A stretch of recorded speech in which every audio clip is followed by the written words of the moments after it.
Olá, eu sou Thiago Labre e esse é mais um episódio do programa Devaneios.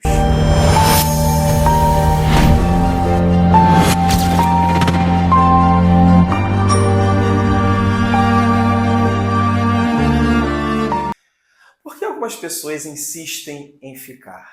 Por que algumas pessoas têm tanta dificuldade em ir? Por que será que algumas pessoas insistem tanto em prender aquilo que não se tem como conter? Bem, eu não tenho respostas para essas perguntas, mas eu acho que a gente pode pensar um pouquinho sobre elas.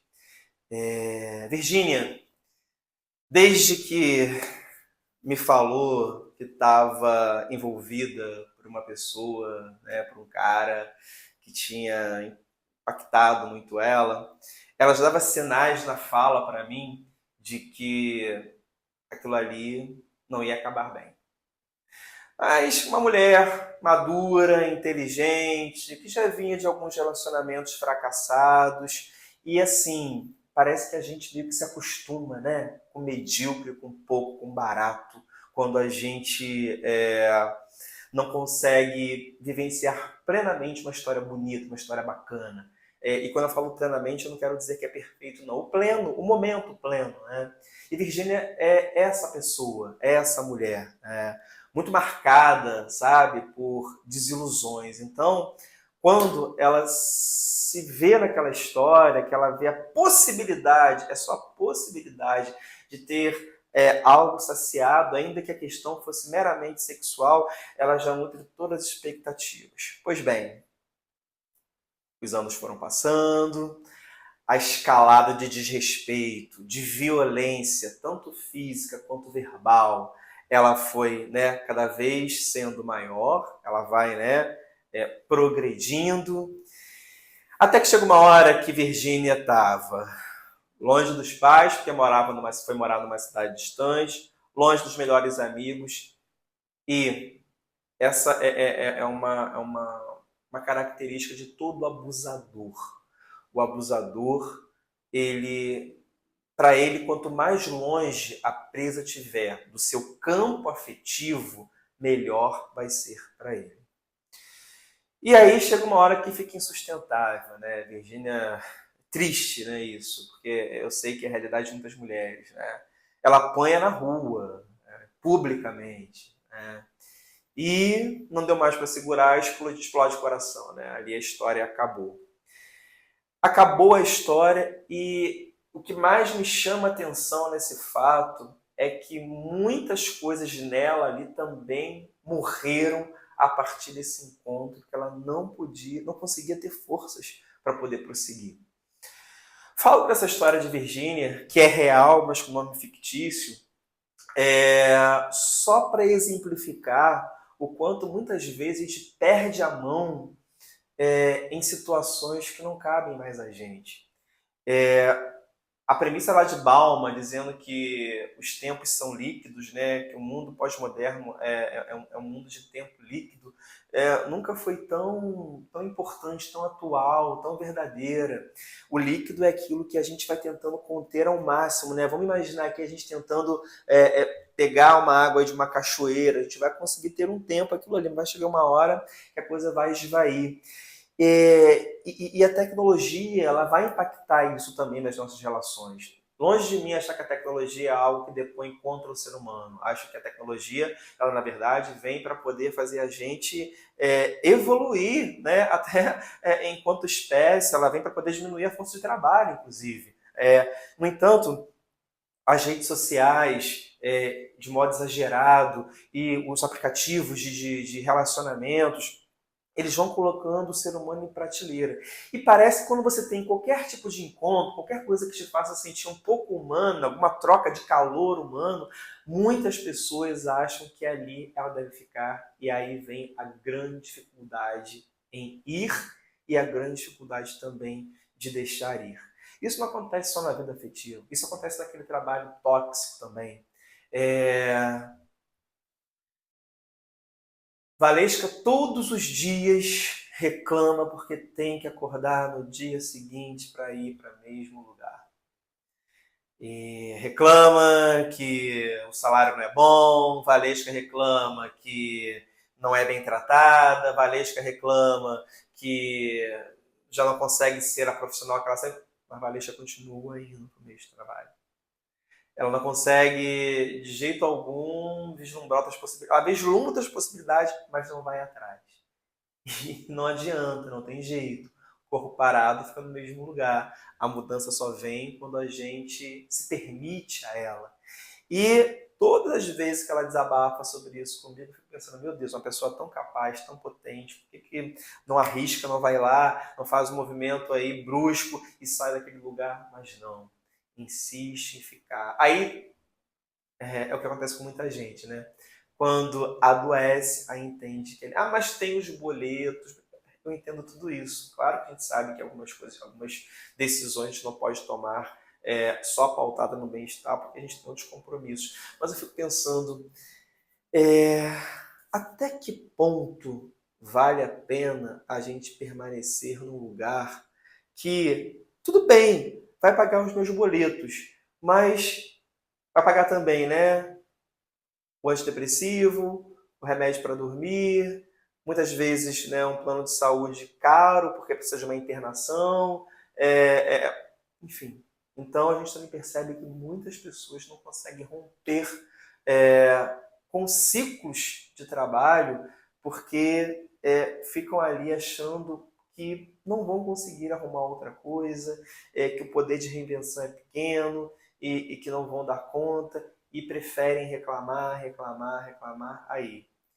E também tem aquela pessoa que vai ter aqueles amigos que vão estar ali sempre ao redor dela, e a gente está vendo nitidamente que é uma relação utilitária, que não vai deixar, né, nenhum legado afetivo positivo para essa outra pessoa, mas ela insiste em ficar ali, sendo que, né, explorado, né, por essa amizade que na verdade está muito mais interessada no que se pode oferecer do que no afeto genuíno. O fato é que a gente tem vários casos de várias ordens de pessoas que têm dificuldade em ir. E talvez a gente precise redimensionar ou pensar com mais profundidade um termo que cabe muito nessa história, que é o egoísmo. Como assim, Tiago? Egoísmo? A pessoa não deixa aí egoísta? É egoísta mesmo sofrendo. Caso tem uma frase que durante muito tempo eu ouvi e falava, nossa, que doideira, por que ele está dizendo isso? Né? Porque na verdade é o contrário. Ele diz o seguinte: que prazer mais egoísta o de cuidar de outro ser, mesmo se dando mais do que se tem para receber. Como assim? Se a pessoa dá mais do que tem a receber, ela é altruísta, ela não é egoísta. Né? Porque o que é o altruísta? O altruísta é aquele que não enxerga a si mesmo enquanto alguém que precisa de cuidado. O altruísta ele vai sempre colocar o outro em primeiro plano e vai sempre se deixar para o segundo plano. Então, essa frase, né, que prazer mais egoísta de cuidar de outro ser, mesmo se dando mais do que se tem para receber, ela cabe muito mais para poder exemplificar o altruísmo do que o egoísmo. Mas a poesia ela faz a gente sair do óbvio e refletir mais profundamente nessa dinâmica das relações humanas. É, claro que insistir em um afeto que não existe, insistir em uma questão que não vai te levar a lugar nenhum, tem um quê de egoísmo, tem um quê de narcisista, porque a gente acha que o quê? Aquele amor precisa ser meu. Eu preciso cuidar para ter sob o meu controle. No final das contas, é tudo sobre nós. É quase tudo sobre o nosso ego. A gente muitas vezes tem dificuldade em abrir mão de uma situação onde a gente não cabe mais, simplesmente por capricho ou imbuído de uma ilusão intensa de que no final as coisas podem acabar bem. Porque é isso que o romantismo ensinou pra gente, né? O romantismo ensinou pra gente que, por pior que seja a história, no final a mocinha vai ser feliz e o bandido vai ser derrotado. Na vida real, não é assim que funciona. Na vida real, as pessoas não se encontram porque os opostos se atraem. Existe um tempo para a relação entre os opostos. E quando você atravessa esse tempo, você vive uma relação de conveniência e de conformismo com aquilo que você sabe que não tem absolutamente nada a ver contigo. Gosto muito de Vinícius de Moraes quando ele fala, né? Posto que é chama, mas que seja infinito, enquanto dure. O infinito não necessariamente é algo que vai durar para sempre.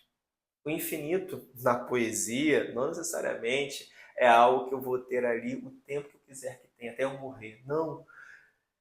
Relacionar-se, seja lá qual for o vínculo, seja lá o tipo de relação, seja ela de amigo, de amor, profissional, o infinito é o gostoso, o infinito é o prazeroso, o infinito é enquanto a coisa está ali dando certo. Isso não quer dizer que seja perfeito, isso não quer dizer que não tenha problemas, não vai ter, mas o infinito é o quê? É quando a gente olha para a situação e fala, que bom que eu estou aqui, né? O tempo da infinitude nessa perspectiva é esse. Quando a coisa descamba para o outro lado, aí morreu. Vocês entendem? Morreu. Por que a gente fala que é infinito? Porque só uma coisa poderia acabar com o infinito, a morte. Uma vez que eu estou ali numa relação e eu percebo que morreu, foi infinito. Mas esse é algo infinito. E por que é infinito? Né? Também tem isso, né? Acho que é importante pensar nisso aí. O infinito, muitas vezes, ele também pode estar relacionado à memória. Porque a memória vai durar enquanto a gente durar. E, poxa, como é bom, por mais que o desfecho tenha sido negativo, a gente pensar que, nossa, eu vivi uma situação tão difícil, tão delicada no final, mas foi tão bom durante tanto tempo. Eu acho que assim é uma evolução muito grande, né? Uma habilidade muito grande de querer ser feliz quando o outro começa a entender que o que tem que ficar guardado são os melhores morangos, que o que tem que ficar guardado é aquilo que foi bom, é aquilo que fez a gente olhar para o outro e falar, nossa, como eu admiro, como eu quero ficar, mas não porque eu quero insistir que o outro fique bonzinho para mim, que as coisas tomem um rumo que eu quero que elas tomem. É porque a coisa fluiu, é por isso que eu falo, né? Tem que ser gostoso, tem que ser bom. A gente tem que olhar e falar assim, olha, tem até o apesar de, mas o porquê é tão melhor do que o apesar de, que é aqui que eu vou ficar. Só que cada vez mais a gente tem notícias, a gente vivencia situações onde a gente deveria ir e a gente acaba ficando. Clarice Lispector tem uma frase, ela me ensinou isso, eu aprendi isso com Clarice Lispector. Olha a força, né, da poesia e da literatura, né? Clarice falou o seguinte, né, que o amor é como espelho, tem que ter reflexo. O amor é como espelho, tem que ter reflexo. Se a gente não consegue se enxergar no nosso parceiro amoroso, na nossa parceira amorosa, a gente não consegue se enxergar no nosso ofício do cotidiano, se a gente está em situações onde só a gente beneficia e nunca é beneficiado, tem alguma coisa errada aí.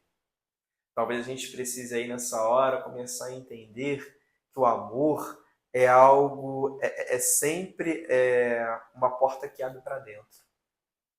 É sempre uma porta que a gente precisa abrir para a gente entrar. Porque é cá dentro, né? É na porta que a gente abre para dentro que a gente começa a entender aonde a gente se perdeu.